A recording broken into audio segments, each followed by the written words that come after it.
When I opened the hotel room door, my heart froze and my breath caught in my throat. The sight before me shattered my soul. My wife, Julia, the woman I had sacrificed every ounce of trust for, was in bed with my own cousin Jose. They were wrapped around each other as if they'd been waiting for this moment forever, as if I had never existed in their world at all.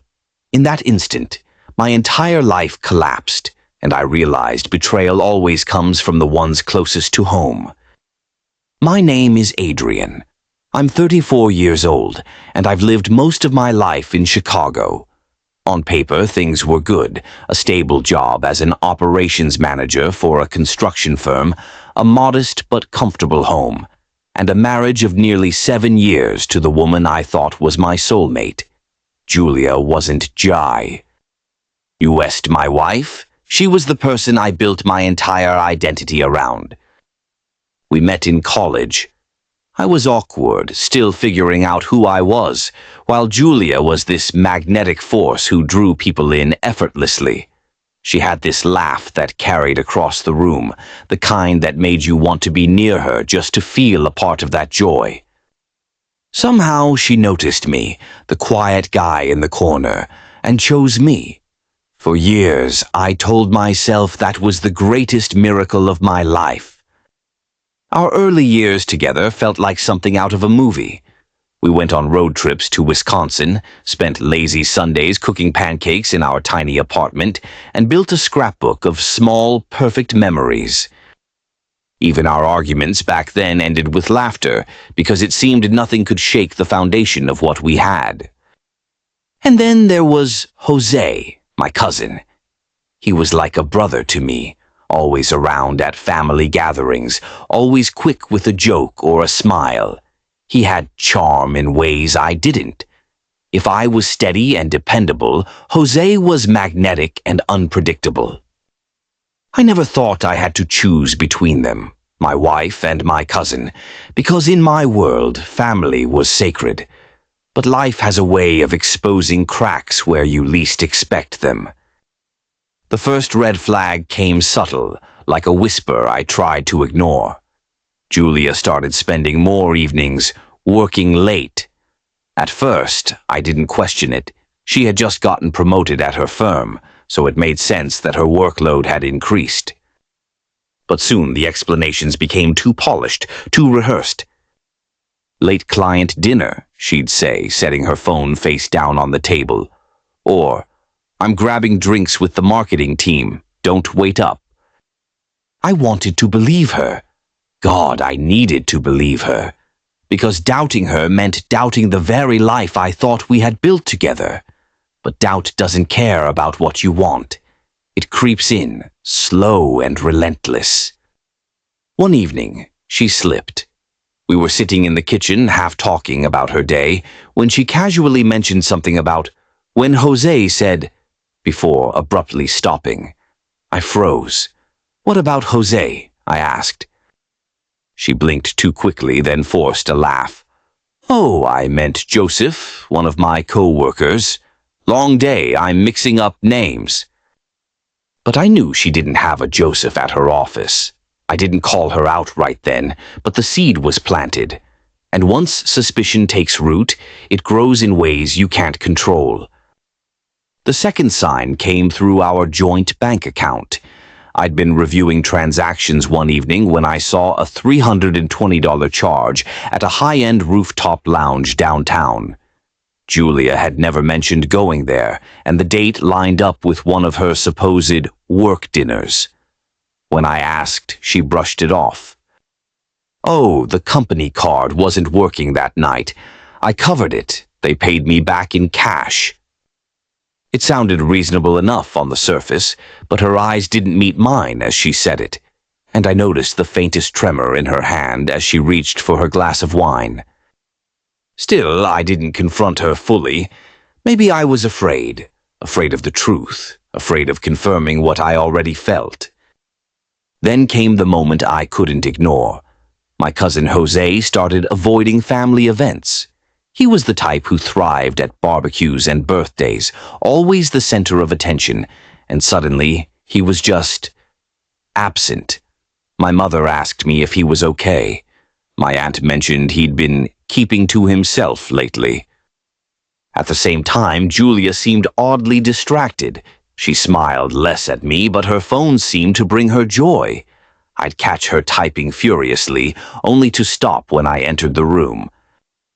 The pieces were lining up, and I hated the picture they painted.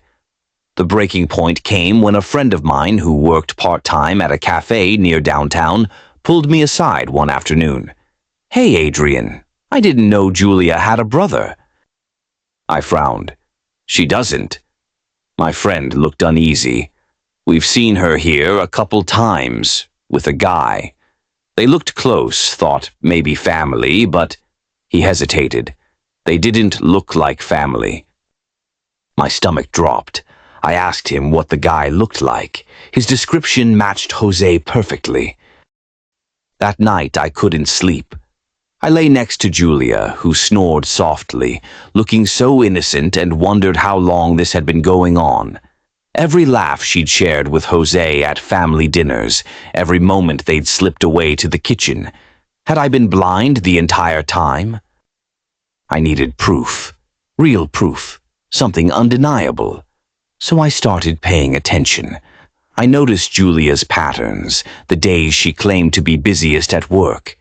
I compared them with Jose's sudden absences from family events. The overlap was too perfect to be coincidence. And then the final piece came from an unlikely source. Security cameras. A buddy of mine managed a bar near the Loop, one Julia had never mentioned visiting. He called me one evening. "Adrian, I think you need to see this." I drove over, my hands sweating on the steering wheel the entire way. He pulled up footage from the week before. Julia walking in, dressed in that red coat I'd bought her for Christmas. And right beside her, hand on her lower back, was Jose. I stared at the screen, my chest hollow. They weren't just sitting like friends. They were laughing, leaning in too close, whispering like teenagers with a secret. At one point, Julia rested her hand on his arm, and the intimacy was undeniable. My friend said quietly, "I didn't know how to tell you, man, but you needed to know." I thanked him, though the words felt empty. My entire body buzzed with rage and despair, but even then I needed to see it with my own eyes. I needed the final confirmation, the moment that would end all doubt. Which is how I found myself standing in the rain outside the Hyatt Regency downtown, a key card in my hand, my heart beating so loud I thought it might give me away. I knew the room number. I knew what I was about to find. And yet, some part of me prayed to be wrong. I slid the card, pushed open the door, and the sight that greeted me destroyed every illusion I had left. When I pushed the hotel room door open, the air itself seemed to collapse around me. The dim yellow light from the bedside lamp painted a scene that burned into my mind like acid. Julia and Jose didn't even notice me at first.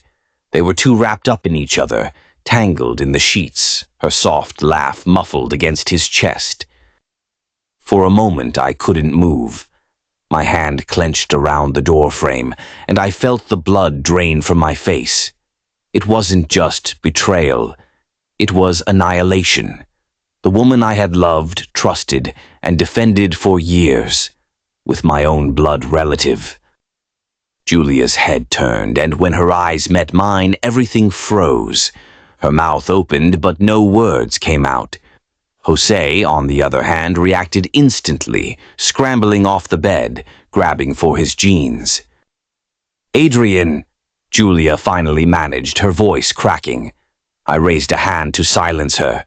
My voice was low, but it shook with rage. "Don't. Just don't." Jose stepped forward, his hands raised like he was trying to calm me. "Listen, man, it's not what you think." I laughed bitterly. "Not what I think. You're standing half naked in a hotel room with my wife. What else is there to think?" The silence that followed was deafening. I backed out of the room, the door slamming behind me, the sound echoing through the hallway. My body felt numb, like I was walking underwater as I stumbled toward the elevator. The drive home was a blur. Rain streaked across the windshield, matching the tears I refused to let fall. My knuckles were white around the steering wheel. All I could hear were Julia's gasps, Jose's excuses, and my own heartbeat pounding in my ears. When I finally stepped inside my house, it no longer felt like a home. Every picture on the wall mocked me. The framed wedding photo where Julia's eyes sparkled with promises she would never keep.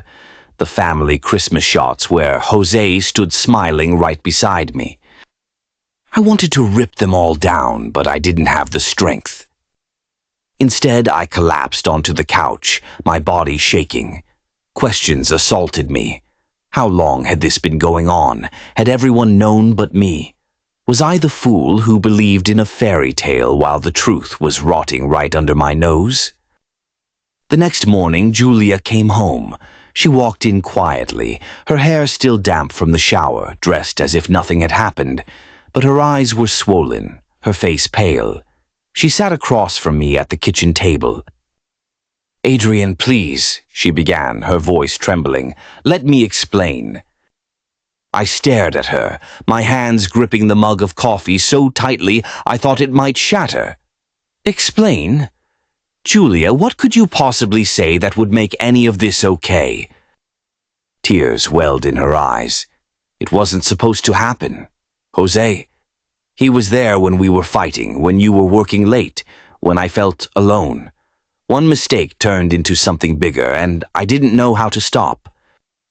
Her words stabbed deeper than silence. "So you turned to him instead of to me? My cousin? My own blood?" She sobbed, burying her face in her hands. "I never wanted to hurt you." I stood, pacing the room. "You never wanted to hurt me, but you kept meeting him. Hotels, bars, God knows where else. Do you even know how many lies you've told me?" She didn't answer. And maybe that was the answer itself. Later that week, I confronted Jose. I drove to his apartment, rage simmering under my skin. He opened the door, cautiously, like he'd been expecting this. "Adrian, look." I shoved him back into the room, slamming the door behind us. "How could you?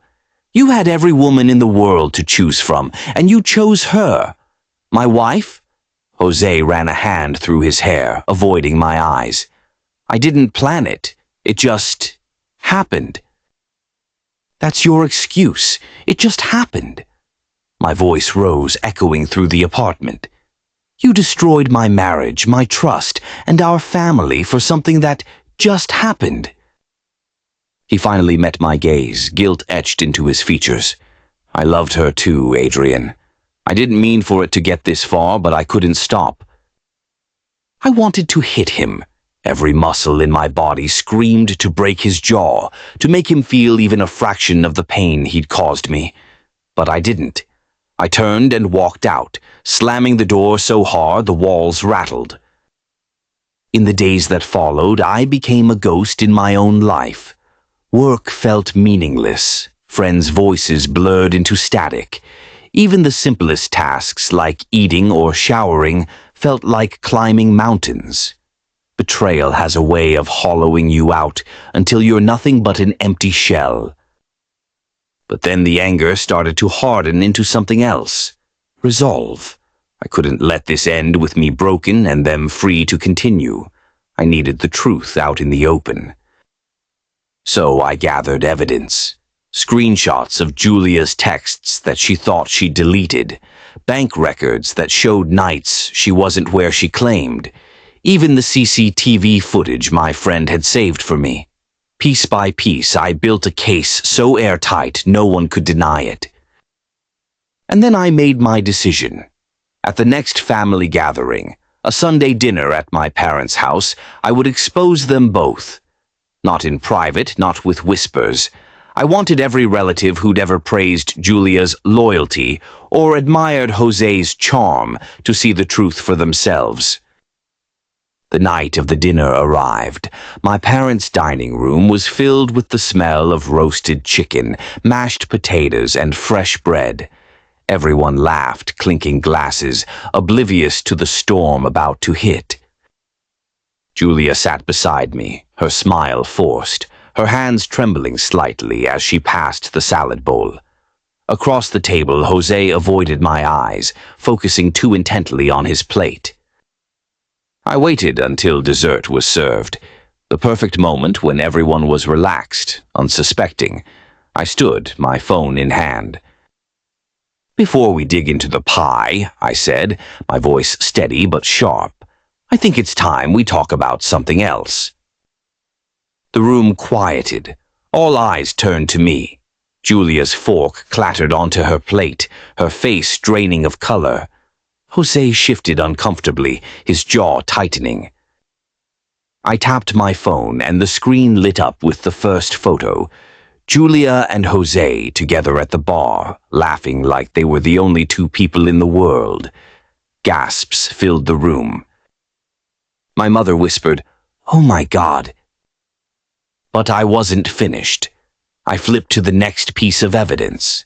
The hotel receipt, the Uber ride logs, the CCTV clip. Each revelation was like a hammer striking stone, shattering the fragile illusion of family we'd all lived under. Julia's voice cracked as she whispered, "Please, Adrian, stop." But I didn't stop. I couldn't. Everyone needed to see the truth. And as the room erupted into chaos, relatives shouting, my father slamming his fist on the table, my mother in tears, I realized this was only the beginning. The real fallout was yet to come. The dining room descended into chaos the moment I exposed the truth. Gasps echoed off the walls, forks clattered against plates, and whispers turned into shouts. My mother covered her mouth with trembling hands while my father's face turned red with fury. My younger cousins stared wide-eyed, unable to process what they were witnessing. Julia sat frozen beside me, her body stiff, her face pale as marble. Jose tried to speak, raising his hands as though words could possibly fix what had just been detonated. But every excuse caught in his throat as he realized the weight of the evidence staring back at him. This isn't what it looks like," Jose finally stammered, his voice weak. My uncle slammed his fist on the table. "Don't insult us, boy. We saw the pictures, the receipts. How could you do this to your own family?" Julia tried next. Tears streamed down her cheeks as she whispered, "Adrian, please. We can work this out privately. You didn't have to do this in front of everyone." Her plea only made me angrier. Privately. You destroyed this marriage privately. You lied to me privately. You snuck around in hotel rooms and hid your phone privately. This isn't just my pain anymore. Everyone deserves to know the kind of people you both are. The room erupted again, voices overlapping. Some of my relatives turned on Jose, calling him a disgrace.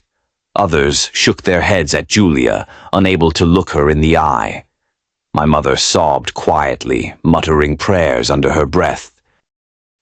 Jose stood abruptly, shoving his chair back. "Fine. Yes, it happened. I won't deny it. But don't pretend you're perfect, Adrian. Don't act like Julia was happy with you. She came to me because you weren't there for her." The words sliced through me, but I didn't flinch. Instead, I stared him down and said, "If I failed her, that was between us. You had no right to step into our marriage. Your blood, Jose, family, and you burned that bridge for a cheap thrill." Julia sobbed louder, her mascara running down her cheeks. "I made a mistake. I lost myself. Please, don't throw away everything we had." I shook my head slowly. "You already threw it away. I'm just acknowledging the ashes." Silence fell, heavy and suffocating. The kind of silence that doesn't just fill a room. It fills your chest until you can barely breathe. Finally, my father stood, his voice calm but cold. Both of you need to leave. Now. This family cannot look at you the same way again." Julia reached for me, her hand trembling, but I pulled away. The touch that once anchored me now felt like poison. Jose muttered something under his breath and stormed out, slamming the front door so hard it rattled the windows. Julia followed, sobbing, begging me with her eyes for just 1 ounce of forgiveness, but I had none left to give. After they left, the room was still buzzing with shock. My aunt kept shaking her head, whispering, "I can't believe it. I just can't believe it." My cousins whispered among themselves, stealing glances at me like I was both victim and stranger. I sat there, hollow, drained, staring at the half-eaten pie on the table, as though it belonged to another life. That night I packed Julia's belongings into suitcases, every shirt, every pair of shoes, every memory. I placed them by the front door and locked myself in the bedroom. I didn't care where she went as long as it was far from me. The following week was a blur of paperwork and silence. Divorce attorneys, financial separation, explaining to my boss why my focus had evaporated. Friends called, offering sympathy, but I answered few of them. I didn't want pity. I wanted answers I knew I'd never get. One night, alone in the house, I sat flipping through our old wedding album. Julia's smile stared back at me, her eyes filled with promises she had broken long before I discovered them. I tore out the photos one by one, tossing them into the fireplace, watching our past curl into ash. Jose tried reaching out once, sending me a long text message filled with apologies and explanations. I deleted it without reading past the first line. Family or not, he was dead to me. Julia sent letters, voicemails, even begged to meet in person. She said she wanted closure, forgiveness, a chance to rebuild. But closure doesn't come from the one who destroyed you. Forgiveness isn't owed, it's earned, and she had squandered every chance she ever had. Slowly, painfully, I started piecing myself back together. I poured my energy into work, into running, into anything that reminded me I still existed beyond their betrayal. I joined a local gym, met new people, and found small moments of peace in routines that were mine alone. But healing isn't a straight line. Some nights I still woke up gasping, haunted by the memory of that hotel room door swinging open. I still heard Julia's voice, still saw Jose's smirk, still felt the crushing weight of betrayal pressing against my chest. And yet, over time, the pain dulled.